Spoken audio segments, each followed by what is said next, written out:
K2 న్యూస్కి స్వాగతం. ఉదయం ముచ్చట్లకు సుస్వాగతం. ముందుగా K2 న్యూస్ ప్రేక్షకులకి నూతన సంవత్సర శుభాకాంక్షలు. 2024 మీ అందరికీ శుభాలు సంతోషాలు కలగాలని ఆశిస్తూ ఉంటున్నాం.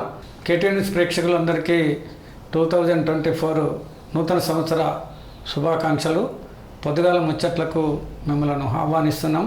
అందరికీ మేలు జరగాలని, ఆరోగ్యాలు ఉండాలని, సర్వజన సుఖినోభవంతు, అందరికీ ఆరోగ్యం బాగుండాలి, ఆర్థిక స్థోమత పెరగాలి, విద్యా ఉపాధి అవకాశాలు అందరికీ కలగాలని కోరుకుంటున్నాను. ఇకపోతే ముందుగా ప్రధాన పత్రికల్లో ఉన్నటువంటి వార్తలు చూద్దాం. ఎప్పటిలాగే మేము ముందుకు ప్రధాన పత్రికల్లో ఉన్నటువంటి వార్తలు మేము ముందుకు తెస్తుంది. ఈరోజు ముందుగా ఈనాడు చూద్దాం.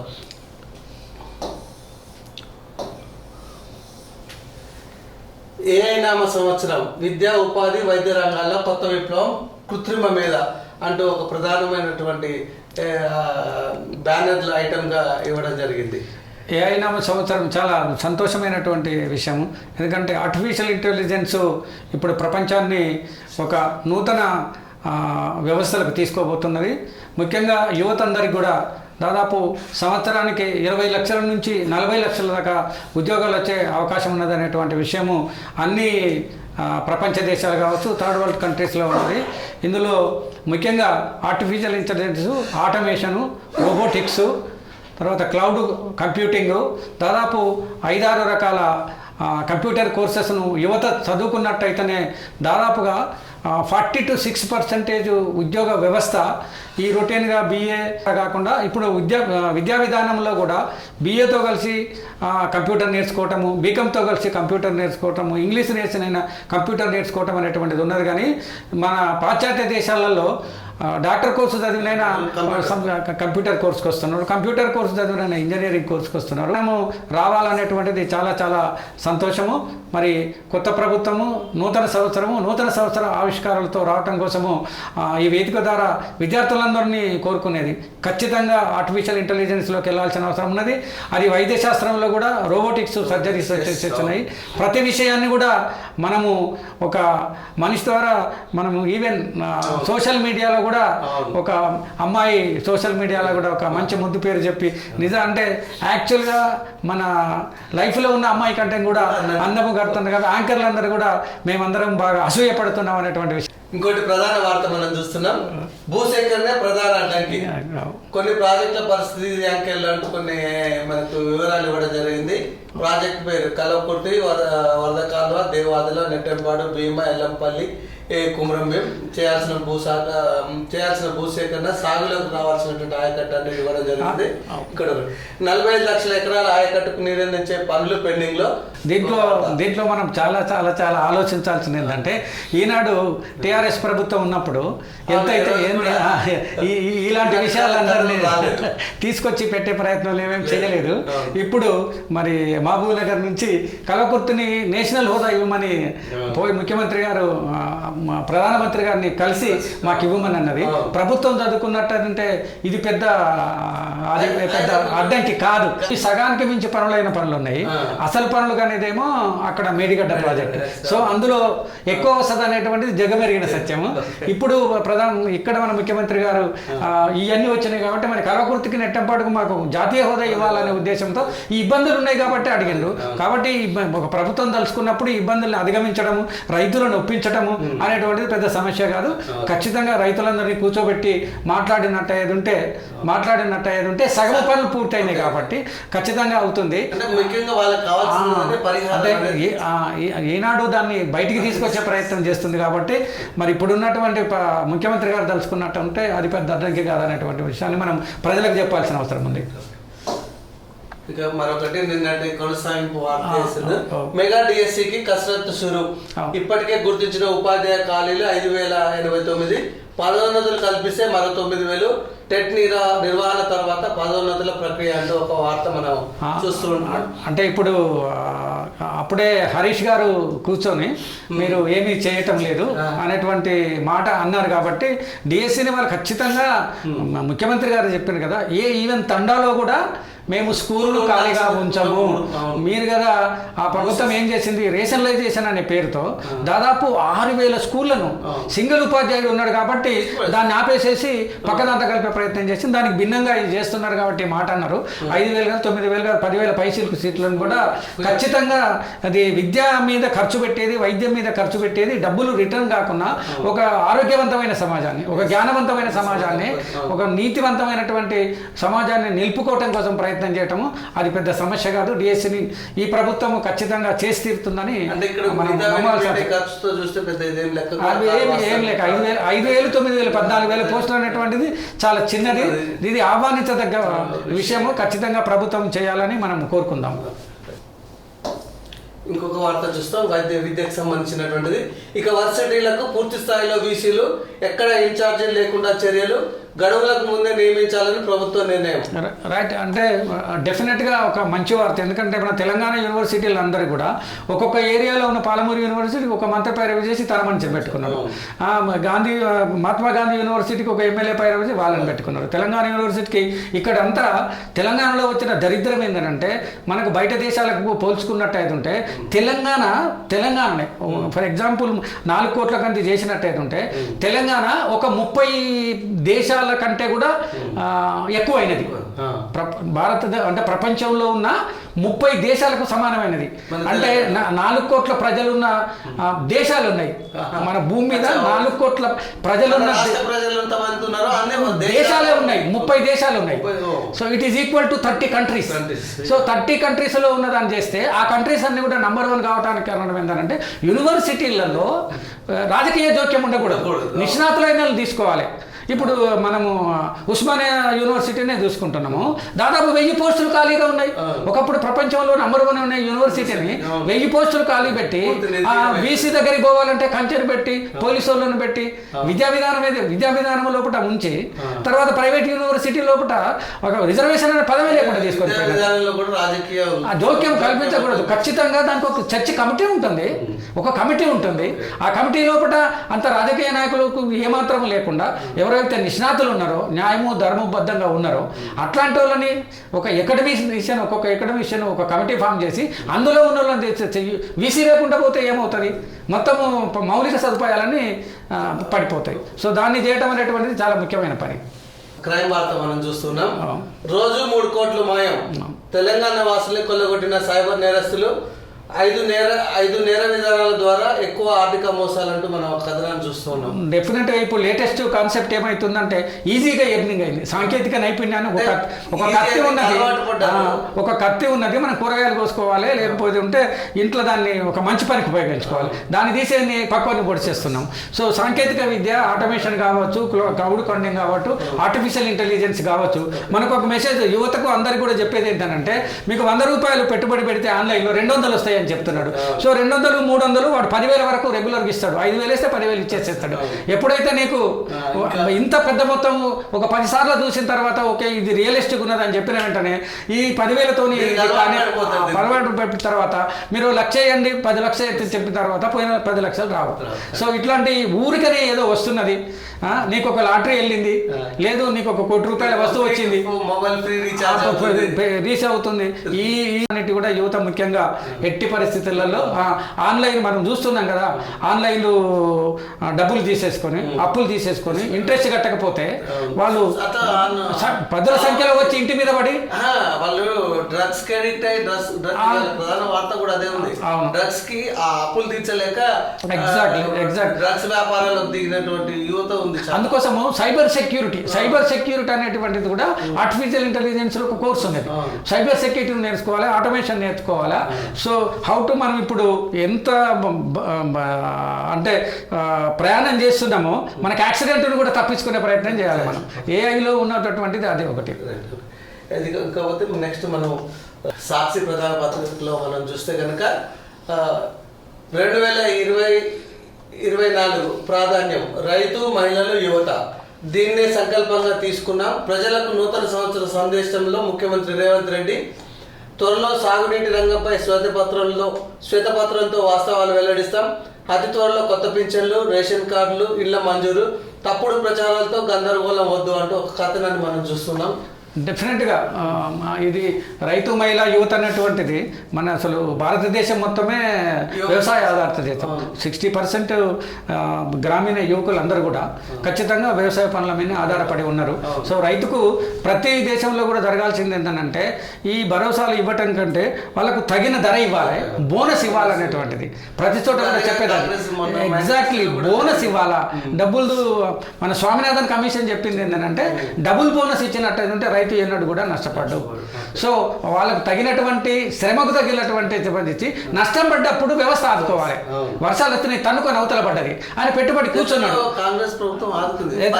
వర్షాలు పడినప్పుడు పంట నష్టం హెలికాప్టర్ ద్వారా సర్వే చేసి స్థానికంగా ఉన్న విఆర్ఓ ఆర్ఐలు క్షేత్రస్థాయిలో పరిశీలన చేసి తగినటువంటి పరిహారం ఇచ్చినటువంటి సందర్భాలు ఉన్నాయి. కాంగ్రెస్ ప్రభుత్వం చేసింది అలాగే. డెఫినెట్గా చేసినట్టు ఏది ఉంటే ఈ రైతు బంధు ఇవ్వటం కంటే దాన్ని నష్టాన్ని ఆదుకున్నట్టు ఏది ఉంటే బోనస్ ఇచ్చినట్టయితే అవుతుంది. ఇక మహిళల విషయము మనము చూసుకున్నట్టయితే ఉంటే డెఫినెట్గా మహిళలు ఇస్తున్నా కూడా మనం కొద్ది రోజులు అయిన తర్వాత ఒక కేటగరైజేషన్ చేయాల్సిన అవసరం ఉన్నది. ఎప్పుడైతే ఐటీలు పెట్టేసేవాళ్ళు లక్షల రూపాయలు కోట్ల రూపాయలు ఉండి చేసేవాళ్ళు ఖచ్చితంగా మహిళలను కూడా రేషన్ కార్డు మహిళలు తప్ప అనవసరంగా డబ్బులు వేస్ట్ చేస్తారు. అంటే పేయింగ్ కెపాసిటీ ఉన్న మహిళలు ఒక ముసలోళ్ళే ఒక ముసలామె అంటున్నది ఆమె, అయ్యా నేను పెట్టుకోగలుగుతాను, ఈ బస్సు ఉట్టిగా తయారైందా, బస్సు నడిపటైన అవుతాడా, బస్సులో ఉన్న పెట్రోల్ పోవాలి. ఇది డెఫినెట్ గా ప్రజల నుంచి వచ్చిన కొంత రేషన్ చేయాలి. ఇక యువతకు కూడా మనం ఇప్పుడు అనుకున్నట్టయితేనే ఉద్యోగాల అవకాశాలు, నిరుద్యోగం అనేటువంటిది పీక్ లెవెల్లో పోతున్నారు. మొన్న చెప్పిన సర్వే ప్రకారము 42% పిల్లలు 25 సంవత్సరాలు ఉన్నోళ్ళు 42% యూత్ ఏమీ లేకుండా రోడ్ల మీద ఉన్నారు. అందుకే వారు ఉద్యోగ కల్పన చేయాల్సిన అవసరం ఉంది. ఇంకో ముఖ్యమైనది ఏంటంటే ఇప్పుడు స్కిల్ డెవలప్మెంట్ అంటున్నారు. యువతకు యూనివర్సిటీ లోపల skill development, earn and learn, learning and earning goes together. Exactly ప్రభుత్వమే కాదు, ప్రైవేట్ ప్రైవేట్ రంగాల్లో కూడా స్కిల్స్ బట్టి వాళ్ళ ఉపాధిని తెచ్చుకోవడానికి యువత దాదాపు ఒక 30% యువత వాళ్ళకు శ్రమ చేయడానికి అవకాశాలు కల్పించగానే మనం కోట్ల రూపాయలు అన్నటువంటి జీడిపిని పోగొట్టుకోవాలి. మనం చూస్తాం ఐటీఐ కాలేజీల్లో వాళ్ళకి మొత్తం కూడా ఫిట్టర్, ఎలక్ట్రిక్, డీజిల్ మెకానిక్ ఇలాంటి ఒక కోర్సెస్ నేర్పిస్తారు. వారికి ఏంటంటే ప్రభుత్వ రంగంలో ఉద్యోగాలు రాకుండా ప్రైవేట్ రంగంలో కూడా ప్రతి కంపెనీలలో కూడా ఐటీఐ చేసిన ప్రతి ఒక్కరికి కూడా ఈ రోజు ఎవరు ఖాళీగా లేరు. వాళ్ళందరూ కూడా దాన్ని ఒకప్పుడు బిఏ డిగ్రీ పెద్ద చదువుగాను గౌరవప్రదంగాను, ఐటీఐ చూస్తే ఒక చిన్నది పాలిటెక్నిక్ గా ఉండదు. రివర్స్ ఇప్పుడు ఒక 50 ఐటీఐలను మనము అంటే ముఖ్యమంత్రి గారు ఒక 50 ఐటీఐలను తీసుకొని అందులో artificial intelligence, cloud కండింగ్, automation, robotics, virtual, so దాదాపు 5-6 రకాలైనటువంటి ఇంటర్వ్యూ చేస్తాం. దాన్ని స్వాగతించాలి. ఖచ్చితంగా చేసినట్టు ఏదంటే ఈ నిరుద్యోగ బాధ అనేటువంటిది ప్రభుత్వం మీద ఉన్నటువంటి భారం అంతా పోయి ఒక కొత్త రకమైనటువంటి సమాజం డెవలప్మెంట్ కావడానికి ఉపయోగపడుతుంది. అదేవిధంగా సాక్షిలో ఎక్కువ ఈ కథను నేను చూస్తున్నాం. వికసిత ఆత్మనిర్భర్ స్ఫూర్తి ఈ ఏడాది కొనసాగాలి. 2023లో భారత్ ఎన్నో ప్రత్యేక ఘనతలు సాధించింది. 2024లో ఫిట్ ఇండియా మన లక్ష్యం కావాలి. ప్రజలు భౌతిక మానసిక ఆరోగ్యానికి అధిక ప్రాధాన్యతనివ్వాలి. 108వ మన్ కీ బాత్ లో ప్రజలకు ప్రధాని మోదీ పిలుపుంటూ నిన్న మన్ కీ బాత్ లో చెప్పినటువంటి డెఫినెట్గా దాన్ని చేసినట్టు ఏది ఉంటే ఫిట్ ఇండియా ఇప్పుడు ఆరోగ్య భారత్ అనేటువంటి దాంట్లో ఉండటం చాలా చాలా సంతోషకరమైన విషయము. ఆయన దాన్ని మనకు ఉద్యోగాలు ఇచ్చినట్టు ఏది ఉంటే, కంప్యూటర్ ట్రైనింగ్ ఇచ్చినట్టు ఏది ఉంటే డెఫినెట్గా ఒక కొత్త సమాజం మనకు పుట్టుకొస్తుందని మనం ఆశిద్దాం. ఇప్పుడు చెప్పినటువంటిది కార్మిక శాఖ ప్రత్యేక ప్రధాన కార్యదర్శి నేతృత్వంలో ఏర్పాటు. ఈ నెల 30లోగా పూర్తి స్థాయి నివేదిక ఇవ్వాలని ఆదేశాలు మనం ఇప్పుడు చెప్పుకున్నాం. ఇంకొక వార్త మనం చూద్దాం. కరెంటు వడ్డన ఉంటుందా? విద్యుత్ ఛార్జీల పెంపు ప్రతిపాదనలో రేపటితో ముగినున్న గడువు. ఎగ్జాక్ట్లీ ఏమి ఉండదు. పోయిన ప్రభుత్వం చేసిన దానికి మనము ఒక విషయం చెప్పుకోవాలి. మనకు ఛత్తీస్గఢ్తో 5 రూపాయల యూనిట్కు ఒప్పందం జరిగింది, కానీ 5 రూపాయల దుప్పిందంలో కిక్ బ్యాక్స్ రాలేకపోయినాయి ఛత్తీస్గఢ్ నుంచి మనకు. సో దానికి ఓపెన్ మార్కెట్లోకి పోయారు వీళ్ళు. ఓపెన్ మార్కెట్లో ఆదాని, అంబానీ, బయట ఉన్న వాళ్ళకు ఒక మంచి నిష్ణాతులైనటువంటి ఆయన సన్నిధులను చాలా చాలా చెప్తారు. ప్రభాకర్ రావు గారు అని ఆయన ఉన్నాడు, 75 ఏళ్ళ మంచి కూర్చుంటే లేవడు, లేస్తే కూర్చోడు. ఆయనను పెట్టి ఓపెన్ మార్కెట్లో ఉన్నది 21 రూపాయి పెట్టి కొన్నారు, యూనిట్ 21 రూపాయి. సో దాని మూలంగా ప్రభుత్వం అప్పచెప్పాలి. ఫ్రీ కరెంటు రైతులకు ఇస్తున్నాం, ఫ్రీ కరెంటు హాస్పిటల్కి ఇస్తున్నాం, ఫ్రీ కరెంట్ వస్తున్నాం. తడిసి మోపడది ఇది ఫ్రీ కరెంట్ అంటే ప్రభుత్వం ఉంచాలి. కరెంట్ ఊరికే ఉత్పత్తి కాదు కదా, మన సంస్థలు కావచ్చు, లేదా ఓపెన్ మార్కెట్ కావచ్చు. సో ప్రభుత్వ సంస్థలు కావచ్చు, వీళ్ళన్నిటినీ 5 రూపాయలు దొరికిన దాన్ని 21 రూపాయలు కొని ఈ 21 రూపాయలు కట్టడం లోపల వీళ్ళ కిల్ బ్యాక్స్ తీసుకొని అయిపోయి 81,000 రూపాయలు అప్పుల భారాన్ని చేసి పెట్టుకున్నారు. సో దీన్ని సెటరైట్ చేసినట్టే. ఇప్పుడు ఈ 5 రూపాయలు కొనగలదు అనుకో, మనకి ఇక్కడే చెప్తున్నాము. కొత్తగూడెంలో వచ్చేటటువంటి మన ఒక విద్యుత్ ప్రాజెక్టు తెలంగాణలో ఉన్నది, మనుగూరు దగ్గర, మనుగూరు దగ్గర. అది కొత్తగూడెం దగ్గర ఉన్న బొగ్గుతో అది తయారు కాదు. ఆ బొగ్గుకు చైనా నుంచో లేకపోతే ఇస్రాయల్ నుంచో పట్టుకుంటారు. సో అలాంటి మిషనరీను ఎందుకు ఉన్నది అని అంటే, భారతదేశంలో ఉన్న బొగ్గును పెట్టుకుంటావా నువ్వు చైనా బొగ్గును తీసుకొచ్చి పెడతావు. దాంట్లో ఉన్నది ఏంటంటే ఆ మిషన్ అనేటువంటిది, ఆ కొన్న మిషన్లకు ఆ ఎవడో అమ్ముడు పోయిన దానిలో కిక్ బ్యాక్స్ మీద కొని చేస్తున్నాడు. తీసుకున్నట్టు అది చీప్గా తయారయ్యేది. సో అది కరెంటు ఇదంతా గోల్మాల్ చేసిండ్రు. ఈ గోవిందం చేసిండ్రు కాబట్టి గోవింద అయిపోయారు. ఇది ముఖ్యమంత్రి గారు గోల్మాల్ చేయకుండా మనదాన్నే ఉపయోగించుకున్నట్టు ఏంటంటే, కరెంటు 100కి 100 వల్ల మన దగ్గర ఇప్పుడు ఓవరాల్ ఇండియా మొత్తంలో 20% ఎక్సెస్ ప్రొడక్షన్ వస్తుంది. ప్రైవేట్లో వస్తుంది, ప్రైవేట్ వాళ్ళు కూడా మనకు తక్కువ ధరకు ఇచ్చాల్సిన, ఎందుకంటే మౌలిక సదుపాయాలు సెంట్రల్ గవర్నమెంట్ ఎగ్జాక్ట్లీ కాదు. అది వీళ్ళు చేసిన తప్పిదం, దాన్ని ఒప్పుకోవడానికి వీళ్ళు సిద్ధంగా లేరు. కాబట్టి మీకు కరెంట్ ఉండదు ఈ లేనిపోని అని ప్రజలను చెప్తే ప్రజలు కూడా తెలివి మీరిళ్ళు. ఇప్పుడు వాళ్ళు కూడా ఏం చేయాలో చేశారు. ఇంకో కథనం చూద్దాం. పథకాల అమలుపై అనుమానాలు ఉన్నాయి. పార్లమెంట్ షెడ్యూల్లోగా 6 గ్యారెంటీలు అమలు చేయాలి. ఫిబ్రవరి నెలాఖరులోగా ఎన్నికల షెడ్యూల్, ఫిబ్రవరి 20లోగా ప్రభుత్వం నిర్ణయం తీసుకోవాలి. ఒకవేళ ఓట్ ఆన్ అకౌంట్ బడ్జెట్ పెడితే ఎగవేతల కోసం నిరుద్యోగ వృత్తి ఎగవేసే ఆలోచనలో కాంగ్రెస్. మీడియా చిట్చాట్లో మాజీ మంత్రి హరీష్ రావు అంటూ ఒక వార్త ఏదో ఒకటి అనాలి కదా మరి. మంత్రి గారు నంబర్ 2, నంబర్ 3లో ఉన్నాయి, ఏదో ఒకటి అనాలా? అంతకు తప్ప రాయేయటం తప్ప అలా ఏం లేదు. మరి అలా అనుకుంటే పోయిన మనకు ఎలక్షన్ పీరియడ్లో ఎలక్షన్ కమిషన్ రైతు బంధు వేయడానికి అనుమతి ఇచ్చింది. అవనతితే ఈయన కూత కూర్చుండు. మా వాళ్ళకి రైతు బంధు ఇస్తాం, మా నమ్మకస్తులకు మాట కొడతామని పబ్లిక్ మీటింగ్లో మాట అనే వరకు ఏమైపోయింది? టోటల్ ఆపేసిండు. మీరు ఆ మాట దాని మీద మీరే అన్నారని పెట్టి అది అనుమానాలు ఉన్నాయి, అవి ఉన్నాయి అని అంటే ప్రతి ప్రభుత్వం కొంత చేసే ప్రభుత్వం ఉన్నది. మీ 9 ఏళ్ళ అనుమానాల గురించి దేవుడు కాల్సిన లేదు.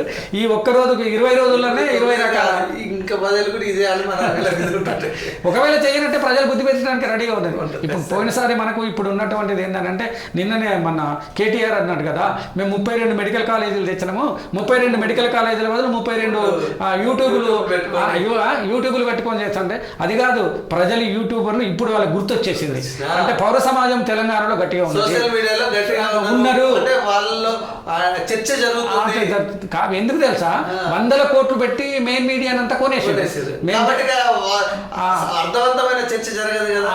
ఇప్పుడు అదే అనుకుంటున్నారు. మెయిన్ మీడియాను సోషల్ మీడియా తెలంగాణలో ఎప్పుడు ఓవర్టేక్ చేసేసింది. మీ మెయిన్ మీడియాతో ఎంత చెప్పుకున్నా లేదు, వాళ్ళకు కూడా ఉన్న యూట్యూబర్లు ఉన్నారు. ప్రజలు నిజమేదో తెలుసుకోవడానికి సిద్ధంగా ఉన్నారు. ఏది నిజమో ఏది అబద్ధం అనేటువంటిది పూర్వకాలము మెయిన్ మీడియా తప్ప ఇంకా లేదు. ఇప్పుడు అదర్ సోర్స్ ఉన్నది కాబట్టి ఒక జ్ఞానవంతమైన సమాజం యూట్యూబర్ ద్వారా బయటకు వచ్చింది. కాబట్టి ప్రజాస్వామికవాదులు కావచ్చు, లౌకికవాదులు కావచ్చు, నిజాన్ని చెప్పడానికి మెయిన్ మీడియా పోయింది. ఇప్పుడు సోషల్ మీడియా వచ్చి నిజం చెప్పడానికి సిద్ధంగా ఉన్నారు. ఒకవేళ వాళ్ళు తప్పు చెప్తే వాళ్ళనే విడిచిపెట్టారు, ఖచ్చితంగా వాళ్ళకి పనిష్మెంట్ ఉంటుంది. స్థానికంగా ఉన్నటువంటి వార్తలు చూద్దాం. సో నాగార్జున సాగర్కి సంబంధించినటువంటి వార్త చూస్తాం. ఆంధ్ర ప్రభలో బెదిరింపులు సరిదిద్దాల్సిన బాధ్యత ఎమ్మెల్యేలదే. సాగర్ మాజీ ఎమ్మెల్యే నోముల భగత్ నియోజకవర్గ అభివృద్ధి కోసం పోటీ పడాలి, గ్యారంటీలను ఖచ్చితంగా అమలు చేయాలి, ఓడిపోయిన ప్రజల పక్షాన్ని నిలబడతాం అంటూ నోముల భగత్ క్రితంలో దీనికి ఏంటంటే పోయినసారి వాళ్ళ పార్టీలో చేరకపోయినట్టు ఉంటే వాళ్ళు చేసే చిన్న చిన్న వ్యాపారాల్లో ఏదైనా సాంకేతికమైన లోపాలు ఉంటే సంస్థలను బెదిరించి, పోలీసులను బెదిరించి, రెవెన్యూ సిస్టాన్ని బెదిరించి, ఐటీ సిస్టాన్ని లాక్కోబట్టి చేసినారు. నిజంగా ఈ ప్రభుత్వం చేయడానికి సిద్ధపడలేదు. వాళ్ళు పనిచేసే ప్రజల దగ్గరికి పోవాలనుకుంటున్నారు. ఖచ్చితంగా అపోజిషన్లో ఉన్న మరి మీరు అసలు అపోజిషన్ లేకుండా చేసి మొత్తం మంది లాక్కున్నారు కదా, దానికేం సమాధానం? బీజేపీ వాళ్ళని లాక్కుంటారు, టీడీపీ వాళ్ళని లాక్కుంటారు, కాంగ్రెస్ ఉన్నోళ్ళని లాక్కుంటారు. అసలు అపోజిషన్ అనే పార్టీ లేకుండా ఉన్నారు. మీ దగ్గర ఎక్కడ ఉన్నది కోఆపరేషన్? అసలు టీఆర్ఎస్ నాయకులకు ఎవరికి కూడా ఆ మాట అనే అర్హత లేదు. సరే, ఇంకో క్రైమ్ చూస్తున్నాం, చాలా ఘోరమైనటువంటిది ఇది. రైలు కింద పడి గుర్తు తెలియని ఇద్దరు ఆత్మహత్య అంటూ కథను మనం ప్రభుత్వం చూస్తున్నాం. నిన్న మిర్యాలగూడలో జరిగినటువంటి ఘటన. ఎవరు కూడా ఇంతవరకు ఇది మనము కొత్త సంవత్సరము రైల్వే ఎస్ఐ కూడా దీని మీద వివరణ ఇచ్చారు. అంటే కొత్త సంవత్సరంలో యువకులందరికీ కూడా చెప్పాల్సిన అవసరం ఉంది. కేటీ న్యూస్ ప్రేక్షకులారా, ప్రజలందరూ ఏదైనా సాధించుకోవటానికి మరి వివేకానందుడు చెప్పాడు, అంబేద్కర్ చెప్పాడు, మన సిద్ధాంతాలు చెప్పాడు. నువ్వు అనుకున్నది సాధించడమే గమ్యం కావాలి, కానీ పిరికి వాళ్ళే చనిపోతారని చెప్పాడు. సో మనం సమాజంలో ఒక 10 చూసుకున్నట్లయితే 20 సంవత్సరాలు దాటిన వాళ్ళు, ఈ ప్రపంచాన్ని అంతా తెలిసిన వాళ్ళు, ప్రేమను జయించాలి, కష్టాన్ని జయించాలి, నష్టాన్ని కూడా జయించాలి, దుఃఖాన్ని కూడా అనుభవించాలి. ప్రతి ఒక్క తప్పిదం ద్వారా మనం ఆ తప్పిదాన్ని తీసుకొని అడుగు ముందుకేయ ప్రయత్నం. కాబట్టి సచ్చి సాధించేది లేదు. వాడు ఇటుపక్క చుట్టాలను, బంధువులను, ప్రేమికులను, నిన్ను నమ్మే వాళ్ళందరినీ మోసం చేసి కొందరు ఒక్కడిద్దరు ఉన్న పిల్లలు కూడా చనిపోతున్నారు. చనిపోవటం ఎట్టి పరిస్థితులలో సమాధానం జరగకూడదు. ఇవాళ ఒకసారి మనం మిర్యాలు కూడా ఒక యువకుడు కూడా తనేదో కావాలని మనం టవర్ ఎక్కడం. యూత్కి అందరికీ ఒకటే విన్నపిస్తున్నాం, ప్రతి మనిషి కూడా కష్టాలు వస్తాయి. ఆ కష్టాన్ని అధిగమించి మనము పనిలో నిమగ్నం అయిపోయి దాని ద్వారా మనము ఫెయిల్యూర్ ద్వారా ఒక పాఠం నేర్చుకొని అనుకున్నది సాధించాలి తప్ప ప్రేమలో ఉన్నది త్యాగం ఉంది కదా, చావు లేదు. ఆమె కోసం ఒకరి కోసం ఒకరు తప్పించమన్నారు, తప్పించాలన్నారు. నెగిటివ్ గా ఆలోచించే దాంట్లో కంటే పాజిటివ్ గా ఆలోచన చేస్తే మన లైఫ్ లీడ్ చేయగలుగుతాం, ముందుకు అడుగు వేయగలుగుతాం. దీని ద్వారా తల్లిదండ్రులకు కూడా మేము అక్కడక్కడ వింటుంటాము, మనం అనుకున్నది మనం ఒక డాక్టర్ కావాలనుకుంటాము, కొడుకును ఇంజనీర్ కావాలనుకుంటాం, డిఎస్పీ కావాలని, ఐఏఎస్ కావాలని అనుకున్న క్రమంలో కూడా పిల్లలను ఒత్తిడి చేసి తిట్టకూడదు. నువ్వు ఎందుకు బతికావురా, నువ్వు సచ్చినా బాగుండు. కొన్ని పదాలు తల్లిదండ్రులు తెలిసో తెలియకో పిల్లల మీద కొన్ని వర్డింగ్ ఇచ్చి పెడతారు. దాని తర్వాత ఒకరి నుంచి పోల్చటం,